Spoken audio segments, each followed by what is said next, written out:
And day two of Hockey Canada hearings in Ottawa brought the leaders of not just Hockey Canada, but every major junior hockey league in this country. Hockey's culture was brought under the microscope, with MPs concluding that everything needs to change, starting at the top.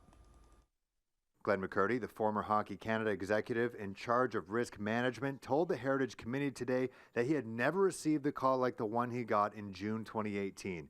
8 of Canada's brightest young hockey stars being accused of sexually assaulting a young woman the night of an event in London, Ontario. They had received a call from the family or the stepfather of a woman who was making allegations against members of the national junior team and were looking to discuss next steps with me. I had a call with Tom, Scott Smith, Scott Salmon, and Denise at 2:37 p.m. This was followed by a lengthy conference call at 4 p.m. Eastern, where we reviewed the advice we had received. I was to report the matter to London Police. I did so at 6:44 p.m. Eastern Time. Hockey Canada's chief financial officer says it's paid out $7.6 million in 9 settlements related to sexual assault and sexual abuse claims since 1989.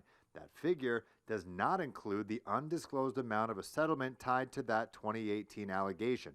All the payments came from Hockey Canada's equity fund, which is paid for by parents. It was also revealed that meetings discussing the settlement occurred without any notes or recordings. Hockey Canada CEO Scott Smith, who's been thrust into the role last month, but with Hockey Canada for decades, returned to Ottawa to apologize while also stating he doesn't intend to resign. I recognized, and we've recognized in our open letter to Canadians, that in 2018 we should have done more and could have done more and could have done things quicker. And so I apologize for that. I know you have questions about the leadership of Hockey Canada, about my leadership. I will not walk away from the demands you have rightly put before us. However, former CHLer and sexual assault survivor Sheldon Kennedy went to Twitter yesterday demanding that Smith and fellow leaders step down. I've had a long-standing personal and business relationship with Sheldon Kennedy. I respect him as all of you do.